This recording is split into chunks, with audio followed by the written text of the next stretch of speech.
Halo semua, yuk rawat gigimu.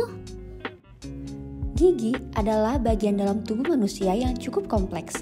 Fungsi gigi tidak hanya untuk mengunyah dan mencerna makanan, tapi juga berperan penting dalam berbicara. Anatomi gigi dibagi menjadi dua bagian dasar. Bagian pertama yaitu mahkota, yang merupakan bagian gigi yang berwarna putih dan terlihat. Bagian kedua adalah akar gigi yang tidak dapat Anda lihat. Gigi Anda memiliki beberapa jenis jaringan dan masing-masing memiliki fungsi yang berbeda. Anatomi gigi dapat dilihat dari struktur gigi seperti berikut. Enamel adalah bagian luar gigi yang paling keras dan putih dari gigi.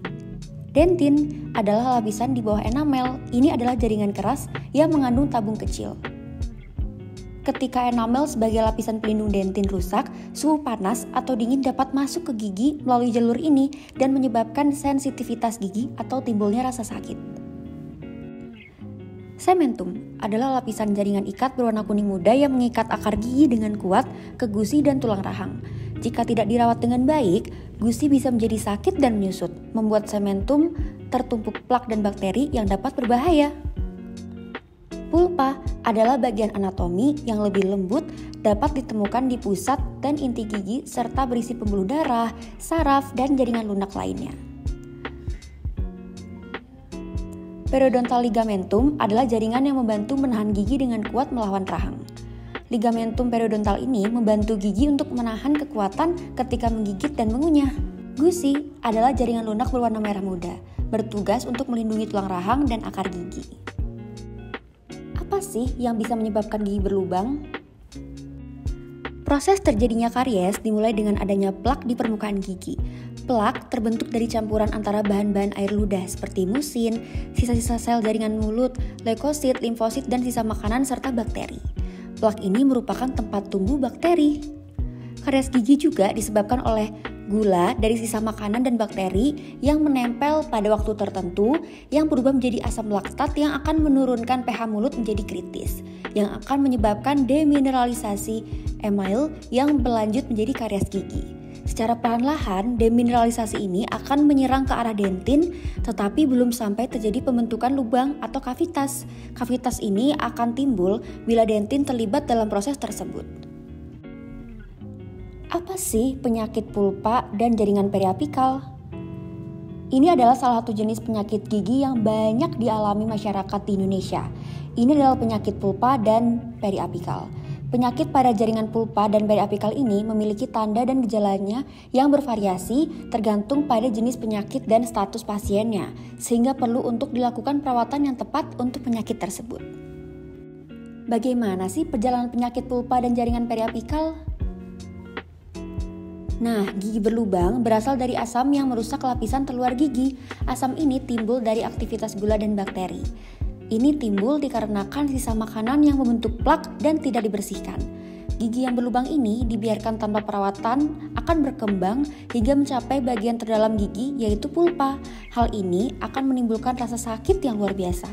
Peradangan pulpa juga dapat menimbulkan infeksi bakteri hingga ke bagian periapikal gigi.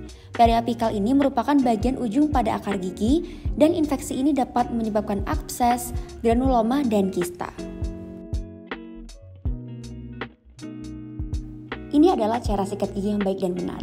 Yang pertama, gunakan sikat gigi dengan ukuran medium dan bulu sikat yang soft atau halus. Lalu, gunakan pasta gigi yang mengandung fluoride. Bisa dicek pada kemasan pasta giginya. Menyikat gigi dapat dilakukan dengan cara berikut.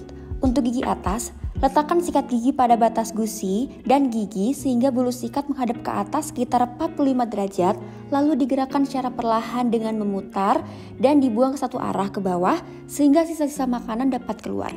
Hal ini dilakukan pada seluruh gigi atas di bagian depan dan gigi bagian belakang. Setelah itu, untuk gigi atas pada permukaan kunyah, sikat gigi digerakkan ke depan dan belakang dengan tekanan yang tidak terlalu keras.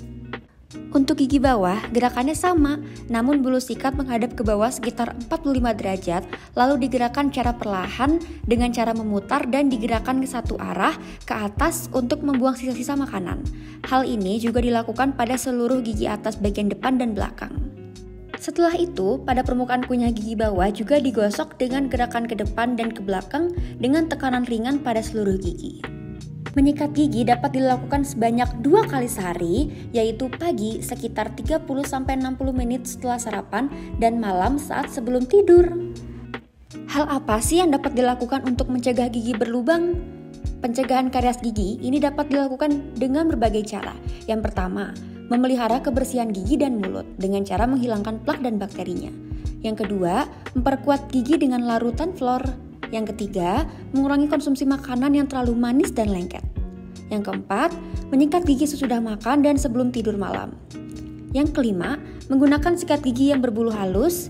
Yang keenam, mengonsumsi buah-buahan yang berserat dan mengandung air sebagai pencuci mulut. Jangan datang hanya saat sakit saja, tapi datanglah untuk memeriksa gigi secara berkala setiap 6 bulan sekali. Ingat, bahwa mencegah itu lebih baik daripada mengobati.